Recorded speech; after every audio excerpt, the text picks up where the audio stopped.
my name's Lauren. I'm a registered dietitian with Dietitians of Palm Valley. If you haven't heard of us, we're located in Ponte Vedra Beach area. And we see a lot of local athletes, a lot of people just looking to get healthier and lose weight. So I'm so excited to be here today. Awesome. So, Lauren, I fielded a bunch of questions from our members that we have for you. So if you want to do, we'll kind of do like a rapid fire. I'll just ask you a question, and you have 10 seconds. Oh, God. Pressure's all on. your knowledge. The pressure is on. Okay, so the first few questions are about protein. So how much protein do you need? Yes. So our national recommendations, like for public health figures, is about 0.8 grams per kilogram per day. However, for anyone active and honestly just looking at a lot of the research, I think people need a little bit more. So, depending on the type of athlete I work with, anywhere from 1 to maybe 2 grams per kilogram might be a great place to start. But, it depends on your performance goals and kind of what you're working towards. Okay, so but speaking from personal experience, a lot of our members have trouble with kilograms.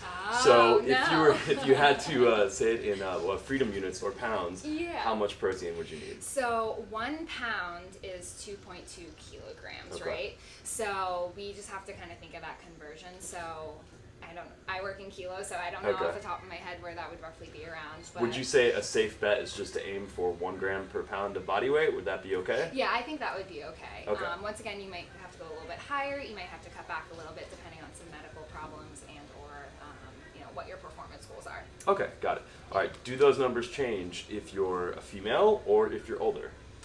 Ooh, definitely if you're older. I tend to see some older people sometimes needing a little bit more protein, but once again, so many factors go into it.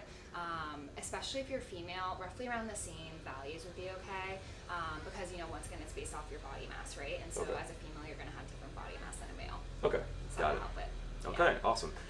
As far as goals, what goals would you need to increase your protein intake for? Yeah. So definitely when I think of a lot of strength training athletes, a lot of CrossFitters, that would increase my protein goal for most of the athletes that I work with. Also, how many sessions you do a day, how long those sessions are, what types of lifts that you're doing, and kind of what the rest of your diet looks like. Okay, endurance athletes tend to need a little bit less, but they still do require more protein. Okay, got it. How much protein per meal? Per meal. Ooh. So we're finding, yes, that post-workout window is really important, but even just how you distribute protein throughout the day is super important overall for that net protein balance. So per meal, depending on the person, maybe 20 to 50 grams, depending on the type of athlete I'm working with. Okay, got it. Yeah. But are you saying the most important thing is the total number, your total protein intake over the course of the day? So if you're busy and you're not able to eat, 4 or 5 meals a day, total protein intake is probably going to be... Yeah, for me, the total protein intake is more important necessarily than the little meals. However, I definitely like to emphasize protein around when you're working out because of all the damage that you're doing to your muscles. Okay, great. Yeah. Awesome. So that, I think, answers that. Okay, so is there any danger to eating too much protein? So right now, if you do not have underlying kidney issues or any sort of medical problem, there is no reason why you can't increase your protein intake. Studies have consistently shown, I know there's like a myth out there that high protein diets can cause a lot of issues, but unless you have any underlying problems, you are fine increasing your protein intake. Okay, great. Do you think that would be maybe an advantageous strategy if you're trying to diet because maybe protein makes you feel more full? Yes, so the satiety making you feel full, and then also preserving that lean body mass when you're in a calorie deficit is why we tend to bump up that protein a little bit when you're on a diet. Okay. Yeah. But all the magazines and all my friends have told me that if I eat too much protein, I'm gonna get super jacked. And as a female, I don't want to get bulky. So if even increasing your protein needs like that, and also even just doing exercise without any like anabolic steroids or any sort of supplement that you're taking, you're not going to become this really masculine looking female. So no girls get accidentally jacked? Is that what you're trying to tell me? You're not going to get accidentally jacked. Okay, good, great. You don't have to worry about that. Right, but there's nothing wrong with being strong. Okay, we definitely agree with that. Yeah. Okay, so we kind of touched on that a little bit, but another one, we have a lot of members that will work out at our 6 a.m. class early in the morning. What should they be what should they be eating before they work out? Yeah. And do they need to eat anything before they work out? Yeah. So depending on the type of sport you do, right, a lot of CrossFit is this heavy lifting we see. So even having a small amount of carbohydrates with protein before you work out is typically what I'd recommend for my resistance training athletes. But then after the fact is where I really like to focus on that protein. Okay. But it really depends on the athlete, what they can tolerate. Some athletes can totally have some carbohydrates and they feel very sick beforehand. Okay. So it kind of is trial and error. Okay, great. Can you give me like an example of what you would Yeah. eat before a workout in the morning? So before a workout, you could have banana with maybe a little bit of peanut butter, or maybe 2 slices of toast with peanut butter. I'm a big peanut butter junkie. Okay. So something really simple, some simple carbohydrates, because that's immediately what you're going to be using during your workout. Got it. Okay. So in between your sets, just spoonfuls of peanut butter, right? Not so much the peanut butter, but Okay. let's get some carbohydrates in there. Got it. Yeah. Okay. And post-workout? Post-workout, definitely for anyone who resistance trains, we have to focus on that protein intake. Okay. So between 20 to 40 grams of protein after you work out is typically what I recommend. So that's basically a protein shake? A right? protein shake, yes. Okay, great. Yeah.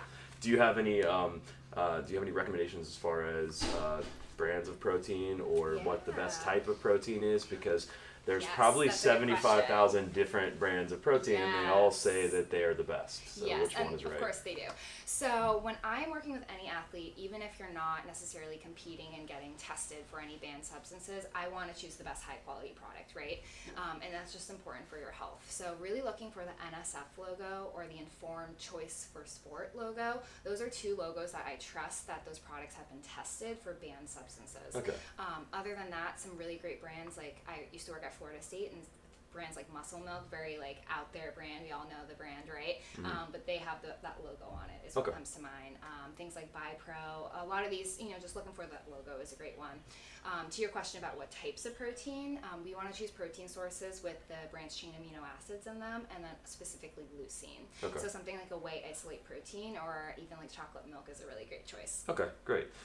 So what about people that are maybe a little lactose intolerant and they can't do Yes. whey protein? What about Okay. some plant-based proteins? Yeah, so I'm pretty sure most wheys don't have that lactose in it. However, it can be irritating to people's digestive tracts. You could always do a lactose-free product, but there are some other plant-based proteins. I think a lot of people use soy. We're not quite sure with that leucine content how great it is for stimulating that muscle protein synthesis, but also just having a meal after you work out. You could have something like eggs or chicken that have some great leucine content in them, Okay. and that would be great for a post-workout option. Okay. Yeah. So as far as plant-based proteins that Yes. aren't soy-based, because I know Okay. a lot of people, Yes. soy is the They want devil. the soy, right? But some are blends now of Okay. pea and rice protein Yes. that show similar amino acid profiles to whey. So would that be an effective strategy? Yeah, so it's really just looking for those protein sources that have that leucine content. That's Okay. like that limiting amino acid. Okay. But we're finding having food sources, and I know you didn't ask me about BCAAs, but really having a whole food source, whether that's a shake or just a meal after you work out, compared to just having the BCAAs is a little bit better, just in terms of how you metabolize it. Okay. Okay. So next thing, fasting. Okay. Yes. And fasted Hot workouts. topic. Hot topic. So fasting is so hot right now. Yes. I'm fasting right now, actually. Wow. So I don't know if you noticed, but so what about? Give me some of the benefits of fasting Okay. and some of maybe the drawbacks. Yeah. So benefits of fasting, the first thing I would say is a lot of people feel like they think clearer, they feel lighter, in terms of, for some clients that I work with issues like insulin resistance, or issues kind of metabolizing certain things, we find it really beneficial. And, we often see some studies with improved brain activity and kind of things along that line with neurodegenerative diseases. However, fasting, if we're doing it for a little bit, then coming off, sometimes we're not quite sure what happens with your metabolism during that time. Plus, it can lead to things like disordered eating and really having a poor relationship with food and kind of not wanting to eat food after that. So kind of thinking about the pros and cons, you have to really fit what works with your lifestyle. For some people, fasting will achieve the results that they want. For some people, it just draws them back from what they're trying to achieve. Okay. Yeah, Got it. and especially if you're an athlete. That's something to think about too, because you have higher energy needs. Okay. So what about if you're say doing intermittent fasting, which yes. would be like a very popular Yes. where you fast for 16 hours, Yeah. most of it being during the night, and then Yes. you would just kind of skip breakfast and eat at Yeah. noon. I know you said earlier that BCAAs are not necessarily the best choice, and that a quality whole food source is going to be priority number one. What about during that, if you're working out at 6 a.m. and you're not going to eat your first meal until noon, whether it's intentionally or you just don't have time and you're not going to have a break until lunch, would BCAAs be something you would look into then? So typically when I'm working with someone who's fasting, I don't recommend anything during that time you're fasting, because that's a true fast, right? I honestly don't know kind of where that research is at, or even if there is research with BCAAs and kind of what happens when you have them while you're fasting. But once again, the point of the fast is not to stimulate that muscle protein synthesis during your fast, right? You're trying to kind of adjust your hormones and everything. So I would recommend just skipping the BCAAs and just focusing on the fast, and then after really refueling with that workout with a great balanced meal. Okay. So how about the ketogenic diet? Yes, another hot topic. Very hot right now. So kind of my thoughts on it. Okay. So the ketogenic diet, we think about it like in 28, it was developed for the treatment of epilepsy. However, now it's like coming into vast popularity now, and people are doing it to kind of alter their body composition. So in relation to diets and their ability to change body composition, certain diets may work better for certain people. So when I'm working with someone, kind of figuring out what diet is that one, and so a lot of people are kind of gravitating towards the ketogenic diet. It's sort of like that movie, The Magic Pill, right? Because it's just going to stimulate that weight loss. But really, body composition change comes down to caloric restriction. Okay. You can achieve that by eating donuts all day, every day, which isn't obviously the best diet quality, but you're having that caloric restriction component. So just because you're doing the ketogenic diet doesn't inherently mean you're going to reap the benefits of what you're trying to achieve. Okay. But you really have to be thoughtfully planning it as well, because they really do focus on that diet quality of the food that you're eating. Okay. Yeah. So if the ketogenic diet, I think what you're trying to say is, if the ketogenic diet allows you to control calories a little better, maybe improve satiety or reduce food cravings, then it can be an effective strategy for weight loss. Absolutely. But in and of itself, there's nothing magical about the ketogenic diet for weight loss. Absolutely. Got it. Unless you have some sort of condition. Okay. Yes. Got it. Okay. So next, let's talk about sort of if it fits your macros, or the food quality. So like you said, the most important thing for weight loss, priority number one, is probably going to be calories. Okay. How important is it where your calories come from? Yeah. So yes, calories are a calorie is a calorie, right? And when we think about different types of the macronutrients, the carbohydrates, the proteins, and the fats, carbs and proteins are 4 calories per gram, and fat is 9 calories per gram. And then for those of you who drink alcohol, it's 7 calories per gram. With that in mind, though, how we pair our foods together kind of has a synergistic effect. So things like protein, especially when you're bumping up that protein intake, there's a higher thermic effect of food. So you're able to actually burn a few more calories just by eating protein. Not the best weight loss strategy, so it just kind of in combination, it kind of does increase your metabolic rate a little bit. Okay. So not all calories are necessarily equal in their calorie content. Okay. Yeah. Is that like when I eat a bunch of celery, it doesn't actually even count because I'm burning more calories chewing the celery? Yeah, but that's kind of why pairing the resistance training with a higher protein diet can kind of help alter your body composition, and especially because the kind of cost of energy it takes you to metabolize that protein. So the thermic effect of food of protein is higher than the other macronutrients. Yeah. Okay. Absolutely. Okay, got it. Okay, so what about food quality, like the let's see, grass-fed beef versus Walmart beef, or organic vegetables versus non-organic vegetables? So that's really, the organic debate is I think a personal thing when working with clients. Definitely thinking about kind of your availability to food. I'm not going to be like, you need to eat organic, but you don't have the money to be eating that way. Food is food is food. But at the same time, I really do focus on that diet quality, because the quality of the nutrients that you eat impacts our ability to utilize them and absorb them. So the times that we can choose a higher quality, I definitely endorse something like that. Okay.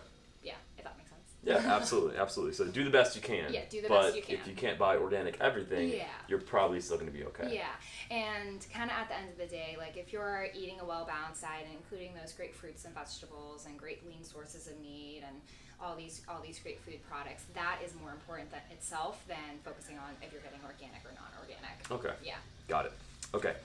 What about the vegan or vegetarian diet? Yeah. Very specifically popular. for athletes. Athletes, yeah. So I have nothing against any type of diet. I think as a dietitian, I like to be very open-minded, depending on the belief of why you're choosing that type of diet. Sort of like with the keto diet, if you're a vegan or vegetarian, just because you follow that type of dietary pattern doesn't inherently make it better than another diet. I really care about that food quality and kind of what types of foods that you're choosing, but especially for any athlete when we're trying to change body composition and really build muscle, we really have to be conscious on that vegetarian diet. You can absolutely meet your protein requirements, that minimal like 0.8 grams per kilogram or whatever it is in the pounds, but kind of choosing those really great leucine sources and trying to kind of optimize stuff, it does take planning. It's much more difficult Yes. if you're eating a vegan or vegetarian diet. I have found that with my experience working with clients that are vegan or vegetarian personally. We also have to think about obviously I love plant-based eating, I think everyone can really benefit from it, but if we're kind of going overboard on all these fruits and vegetables, especially the vegetables that are so high in fiber, so high in water, which are really healthy, but if that's displacing calories that can kind of help you build muscle, that can be kind of an issue that would limit your ability to build muscle. Okay, got it. Because you're not able to eat as much because you're constantly full. You're constantly full, yes, exactly. Got it. Yeah. Okay, what about another hot topic? What about supplements? Oh, yes. What? So what are if you had to rank your top three supplements for athletes? Go. Caffeine. Okay. For everyone though. Got it. But especially athletes, because it can have a performance benefit, and it's been a well-studied supplement, right? I don't really think of my coffee as a supplement, but it can supplement your workouts. Creatine is another one that can really help you gain some lean body mass. And there's a lot of good research surrounding that. And then even things like the whey isolate protein or the casein, those are two different types of proteins where the whey is fast absorbing, fast acting, and the casein is a slower release protein. So those, when used properly, can really, really help you after your workout. Okay. So casein you would use when? I would use casein more in the evening time, kind of say right before you go to bed. We've seen some really favorable benefits with body composition having that before you go to sleep. And then the whey is more for immediately after you work out to get that protein right in your muscle. Okay, yeah. Got it. Okay, so I think that kind of hits on everything that I wanted to cover as far as questions go. Do you have anything else to add that I didn't ask that you think is important? Yeah, I would just say that I use this a lot with the athletes that I work with, you can be a really, really great athlete, but if you're not focusing on the nutrition component, you're only going to be good, right? And then if you're a good athlete, if you're going to really focus and kind of focus on how you're feeling your body and pairing it with your exercise, you can become a great athlete. So it really can be a limiting factor. So it can just take you to the next level. Yes, okay. Absolutely. Got it. Okay, Yeah. great.